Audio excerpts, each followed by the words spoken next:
কেন উচিত না? ঋণ খেলাপি নির্বাচন করবে নিজের জন্য, জনগণের জন্য করবে না। পাশাপাশি দ্বৈত নাগরিক যে প্রশ্নটা আছে, উনি যদি সত্যিকার অর্থেই বাংলাদেশকে ভালোবেসে থাকেন, ওন করে থাকেন, উনি কিন্তু আরেকটা দেশের ন্যাশনালিটিস বা নাগরিকত্ব নেবেন না।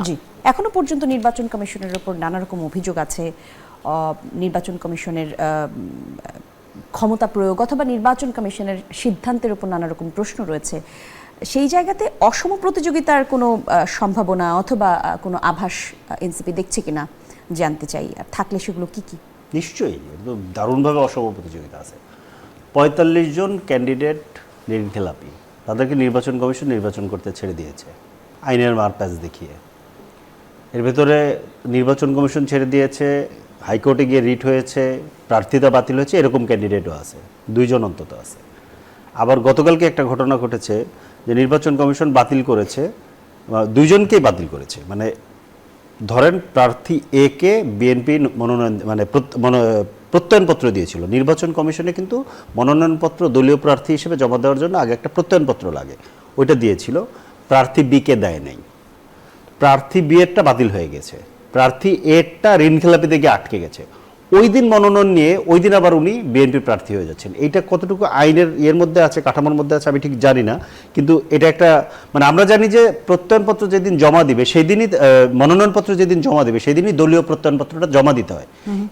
কুমিল্লা 10-এ গতকালকে হাইকোর্ট যাকে প্রার্থী ঘোষণা করেছেন বিএনপির, উনি কিন্তু গতকালকে কিংবা তার আগের দিন দলীয় প্রত্যয়নপত্রটা পেয়েছেন। ওইটা দিয়ে উনি কিভাবে দলীয় প্রার্থী হলেন, এই জায়গাটা একটা আইনি গ্যাপ আছে। তার মানে এখানে কোর্টও ইনভলভ হয়ে যাচ্ছে, এই সংকটটা কিন্তু তৈরি হচ্ছে। এবং দ্বৈত নাগরিকত্বের ইস্যুটা আমরা ক্লিয়ার হতে পারি না। আমি একটা জিনিস খুব মানে আমার খুব আক্ষেপ, একটু হয়েছি, অবাকও হয়েছি যে বিএনপিকে আমরা একটু বেটার পারফর্ম করতে দেখতে চাচ্ছিলাম।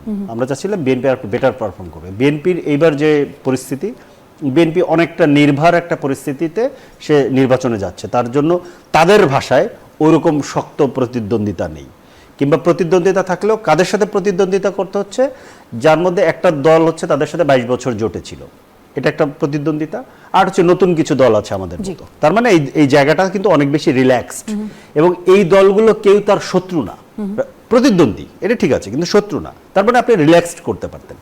এখানে এই যে 50 জন প্রার্থীকে কিংবা 45 জন প্রার্থীকে এই প্রার্থীদেরকেই দিতে হলো। একজনের ধরেন 1700 কোটি টাকা নাকি ধরেন ঋণ খেলাপি, উনি আবার আজকে দেখলাম একটা ওই নির্বাচনী সম্মানী একটা রসিদ এটা ফেসবুকে ঘুরে বেড়াচ্ছে। এখন এটা সত্য না মিথ্যা আমি জানি না, ওনার ছবি টবি ওইখানে আছে, আসলাম চৌধুরী সাহেব।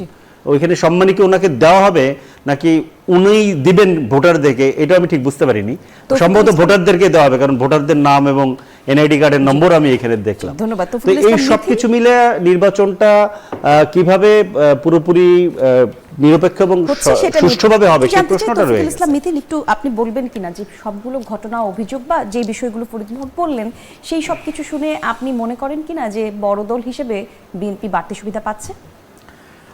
প্রথমে আমি যে কথাটা বলতে চাই, ঋণ খেলাপির যে ইস্যুটাই আপনি বলেছেন, আমি যেটা বলতে চাই, ঋণ খেলাপি সে যে দলেরই হোক, তাকে নির্বাচনী আইনেও অযোগ্য বলেছে, এবং সেটা কোনো অবস্থাতেই সুযোগ দেওয়া উচিত না। কেন উচিত না? ঋণ খেলাপি নির্বাচন করবে নিজের জন্য, জনগণের জন্য করবে না। কাজী মেসেজ ইজ ভেরি ক্রিস্টাল, কোনো ঋণ খেলাপিকে নির্বাচন করতে দেওয়া উচিত না। পাশাপাশি দ্বৈত নাগরিক যে প্রশ্নটা আছে, উনি যদি সত্যিকার অর্থেই বাংলাদেশকে ভালোবেসে থাকেন, ওন করে থাকেন, উনি কিন্তু আরেকটা দেশের ন্যাশনালিটিস বা নাগরিকত্ব নেবেন না। ওনাকে ডেফিনেটলি এটা ক্রিস্টাল, এটাকে সারেন্ডার করতে হবে। তৃতীয়ত হচ্ছে যে কথাগুলো বলতে চাই, বড় দল হিসেবে বিএনপির দায়িত্ব, ডেফিনেটলি বড় দল হিসেবে বিএনপির অনেক দায়িত্ব রয়েছে, এবং বিএনপি আপনি দেখেন সংস্কার বিষয়ে কিন্তু অনেক ক্ষেত্রে ছাড় দিয়েছে, এবং ভবিষ্যতেও বিএনপি আমার কাছে মনে হয়, আপনি যদি দলীয় চেয়ারপারসন জনাব তারেক রহমানের কথাগুলো শুনে থাকেন, সত্যিকার অর্থে বিএনপি কিন্তু ছোট দলগুলোর জন্য, এবং যারা একসাথে আন্দোলন সংগ্রামে ছিল বিগত 16-17 বছর, আপনি দেখেছেন কিভাবে আসনের ক্ষেত্রে ছাড় দিয়েছে, এবং ভবিষ্যতেও জুলাই যোদ্ধা এবং জুলাই আন্দোলনে যারা ছিল, বিগত মুক্তিযুদ্ধে যারা শহীদ হয়েছে, তাদের জন্য বিএনপির পক্ষ থেকে এটা থাকবে বলে আমি আশা করি। কারণ আপনি যদি 2008 সালের জনাব তারেক রহমানকে দেখেন, 2025 সালের 25শে ডিসেম্বর পরের তারেক রহমানকে দেখেন, ভিন্ন দেখতে পাবেন। এবং আমি এটা বিশ্বাস করি আগামী নির্বাচনের পর আরেকজন জনাব তারেক রহমানকে দেখতে পাবেন, যিনি সত্যিকার অর্থে, যিনি সত্যি যথার্থই বলেছেন we have a plan. G.